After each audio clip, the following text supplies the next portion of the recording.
அனுஷ நட்சத்திரத்தில் பிறந்த பெண்களே, நீங்கள் மென்மையான மலரை தொட்டு உள்ளே வந்திருப்பீங்க. அந்த மென்மையான மலரை போன்றது தான் உங்கள் மனசு.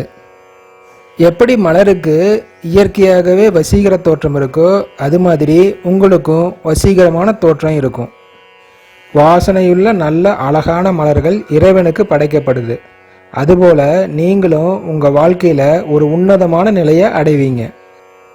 பூக்கள் நறுமணத்தை வீசி எப்படி எல்லோருக்கும் பயன்படுதோ, அதுபோல் உங்களுடைய வாழ்க்கையும் உங்களை சார்ந்திருக்கிற எல்லோருக்கும் பயன்படுற மாதிரி அமையும். இந்த அனுஷ நட்சத்திரம் மகாலட்சுமியினுடைய நட்சத்திரம். இந்த நட்சத்திரத்தில் பிறந்த நீங்கள் மகாலட்சுமியினுடைய அம்சம் பெற்றவங்களாக இருப்பீங்க.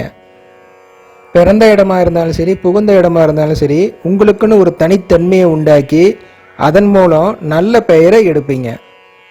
இது மாதிரி சிறப்பான அம்சத்தில் பிறந்த நீங்கள் தொட்டது துலங்கும். உங்களுக்கு எவ்வளவு பிரச்சனைகள் தடைகள் வந்தாலும் அதை வெளியே காமிச்சிக்க மாட்டீங்க. உங்களால் மற்றவங்களுக்கு என்ன நன்மை செய்ய முடியும் அப்படின்ற குணம் உங்களுக்கு இயற்கையாகவே அமைஞ்சிடும். பெற்றவர்கள் மீது அதிக பாசம் உள்ளவங்களாக இருப்பீங்க. குறிப்பாக தாய் மீது அதிக அன்புள்ளவங்களாக இருப்பீங்க. நீங்கள் படித்து முடிச்சுட்டு வேலைக்கு போனாலும் சரி, இல்லை கல்யாணமாகி போனாலும் சரி, அல்லது வெளிநாடு போனாலும் சரி, உங்கள் அம்மாவை உங்கள் கூடவே வச்சுக்குவீங்க. நல்ல படிப்பு படித்து அதுக்கேற்ற மாதிரி நல்ல ஒரு வேலையும் உங்களுக்கு கிடைக்கும். இந்த அனுஷ நட்சத்திரம் சனியினுடைய நட்சத்திரமாக இருக்கிறனால இயல்பாகவே உங்களுக்கு அமைதியான வேலை தான் பிடிக்கும். எந்த ஒரு தொந்தரவும் சலசலப்பும் இல்லாமல் அமைதியாக எவ்வளவு நேரம் வேணாலும் வேலை செஞ்சுக்கிட்டே இருப்பீங்க. டே அண்டு நைட்டுன்னு பார்க்காம கஷ்டப்பட்டு உழைப்பீங்க. அதற்கேற்ற பலனும் நீங்கள் அடைவீங்க. அனுஷ நட்சத்திரத்தில் பிறந்தவங்களுக்கு புதன், கேது, சுக்கிரன் இந்த 3 கிரகங்களும் ரொம்ப நல்ல விதமாக அமையணும். ஏன்னா இந்த 3 கிரகங்களுடைய திசைகள் உங்கள் வாழ்க்கையில் மத்தியம பகுதியில் வருது. இந்த 3 கிரகங்களும் உங்கள் ஜாதகத்தில் நல்ல விதமாக அமைஞ்சது அப்படின்னா உங்கள் வாழ்க்கை சூப்பராக இருக்கும்.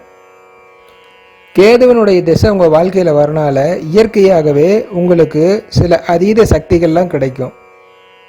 அதிக தெய்வ பக்தி, சில விஷயங்கள் உங்களுக்கு முன்னதாகவே தெரிகிறது, அல்லது நீங்கள் நினச்ச மாதிரி சில விஷயங்கள் நடக்கிறது, கருணை உள்ளம் கொண்டவங்களாக இருக்கிறது, இது மாதிரியான நல்ல விஷயங்கள்லாம் உங்கள் வாழ்க்கையில் நடக்கும்.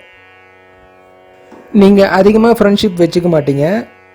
ரொம்ப லிமிட்டாக தான் உங்கள் ஃப்ரெண்ட்ஷிப் இருக்கும். எந்த ஒரு விஷயத்திலையும் பொறுப்பாக இருக்கணும் அப்படின்னு நினைப்பீங்க, ஒழுக்கமாகவும் இருக்கணும் அப்படின்னு நினைப்பீங்க. உங்கள் வாழ்க்கையில் நல்ல சான்ஸ் உங்களை தேடி வரும் பொழுது சம்டைம்ஸ் நீங்கள் அதை மிஸ் பண்ணுவீங்க. இருந்தாலும் திரும்ப அது உங்களை தேடி வரும். அப்போ நீங்கள் அதை கரெக்டாக பயன்படுத்திக்குவீங்க. புதன், சுக்கிரன், கேது இந்த கிரகங்கள் நல்ல விதமாக உங்கள் ஜாதகத்தில் அமைஞ்சிட்டா உங்களுடைய மேரேஜ் லைஃப் ஃபர்ஸ்ட் கிளாஸாக இருக்கும். உங்கள் ஜாதகத்தில் புதன் 5, 7 இந்த பாவங்களை தொடர்பு கொண்டிருந்தால் கண்டிப்பாக உங்களுக்கு லவ் மேரேஜ் நடக்கும். உங்களுக்கு வரக்கூடிய கணவர் உங்கள் மேலே அதிக அன்பு வச்சுருப்பார். உங்களுக்காக உயிரையே கொடுப்பார். நீங்கள் என்ன நினைக்கிறீங்களோ அதை அவர் செஞ்சிருவார். வரக்கூடிய கணவர் செல்வம், புகழ், செல்வாக்குடையவராக இருக்கிறனால உங்களுக்கு வாழ்க்கையில் எல்லா சுகமும் கிடைக்கும். உங்களுக்கு புதன், கேது, சுக்கிரன் இந்த கிரகங்களுடைய திசை தான் இளமையில் வரக்கூடிய திசைகள். இந்த கிரகங்கள் உங்கள் ஜாதகத்தில் 5, 7 போன்ற நல்ல பாவங்களை தொடர்பு கொண்டிருந்தா உங்களுடைய வாழ்க்கை ரொம்பவும் இனிமையாக இருக்கும். இதுவரையிலும் நான் சொன்ன பலன்கள் அப்படியே உங்கள் வாழ்க்கையில் நடக்கும். நீங்கள் எதிர்பார்க்குற மாதிரி நல்ல குழந்தைகள் உங்களுக்கு அமையும். அந்த குழந்தைகளால் உங்களுக்கு பல நன்மைகளும் கிடைக்கும். மகாலட்சுமியினுடைய அம்சம் பொருந்திய நட்சத்திரத்தில் பிறந்த நீங்கள் நீண்ட ஆயுள், ஆரோக்கியம், சந்தோஷமான குடும்ப வாழ்க்கையை நல்ல விதமாக அனுபவிப்பீங்க. ஔவையார் என்ன சொல்லியிருக்காங்கன்னா, தானமும் தவமும் தான் செய்தல் அரிது அப்படின்னு சொல்லியிருக்காங்க. அது மாதிரி நீங்கள் உங்கள் வாழ்க்கையில் தானத்தையும் தவத்தையும் விடாமல் செய்து இன்னும் பல மேன்மையான நல்ல நிலையை நீங்கள் அடைவீங்க. இதுவரையிலும் நான் சொன்ன சிறப்பான பலன்கள் உங்கள் வாழ்க்கையில் கண்டிப்பாக நடக்கும். ஆனால் ஒரு சிலர் என்னுடைய வாழ்க்கையில் இது மாதிரி நடக்கலை, பல கஷ்டங்களை தான் நான் அனுபவிச்சிருக்கேன் அப்படின்னு சொல்லுவீங்க. இதுக்கு காரணம் உங்கள் ஜாதகத்தில் புதன், கேது, சுக்கிரன் இந்த கிரகங்கள் நல்ல பாவங்களை தொடர்பு கொள்ளாமல் இருந்திருந்தால் உங்களுடைய வாழ்க்கையில் நீங்கள் அதிக கஷ்டத்தை தான் அனுபவிப்பீங்க. எப்படி இருந்தாலும் இறைவனை மனமுவந்து நீங்கள் வணங்கும்போது கண்டிப்பாக உங்களுடைய பிரச்சனைகள் எல்லாம் தீரும். உங்கள் வீட்டில் பையனுக்கோ பெண்ணுக்கோ நீங்கள் வரன் தேடுறீங்களா? எங்களுடைய சேனலில் இலவசமாக மணமகள் அல்லது மணமகன் தேவை விளம்பரம் தரப்படும். எங்கள் சேனலில் வரன்கள் தேவை விளம்பரங்கள் இலவசமாக செய்கிறோம். எங்கள் சேனலில் இலவசமாக நீங்கள் விளம்பரம் செய்து பயன்பெறலாம். வரன்கள் தேவை விளம்பரம் கொடுக்கணும் அப்படின்னா இந்த எண்ணிற்கு என்னை நீங்கள் தொடர்பு கொள்ளலாம்.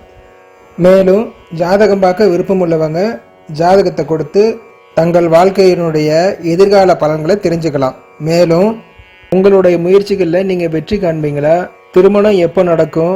எப்போ வேலை கிடைக்கும்? கடன் தொல்லை எப்போ தீரும்? எப்போ பண வரவு கிடைக்கும்? பொருளாதார முன்னேற்றம் எப்போ இருக்கும்? குடும்பத்தில் இருக்கக்கூடிய பிரச்சனைகள்லாம் எப்போ தீரும்? கணவன் மனைவிக்கு இடையிலே இருக்கக்கூடிய பிரச்சனை, பிரிவு, புரிந்து கொள்ள முடியாத நிலை இதெல்லாம் எப்போ தீரும்? சந்தோஷமான வாழ்க்கை எப்போ அமையும்? எதிர்பார்த்தபடி உயர்கல்வி படிக்க முடியுமா? எப்போ வெளிநாட்டில் வேலை கிடைக்கும்? வெளிநாடு போய் கை நிறைய சம்பாதிக்க முடியுமா? எப்போ சொந்த வீடு கட்ட முடியும்? ஆரோக்கியமான வாழ்க்கை அமையுமா? சந்தோஷமான வாழ்க்கை அமையுமா? எப்போ குழந்தை கிடைக்கும்? இது மாதிரியான பல கேள்விகள் உங்களுக்குள்ள இருக்கலாம். உங்கள் ஜாதகத்தை பார்த்து பலனை தெரிஞ்சுக்கணும் அப்படின்னா என்ன நீங்கள் தொடர்பு கொள்ளலாம். மீண்டும் அடுத்த பதிவில் சந்திப்போம். நன்றி, வணக்கம்.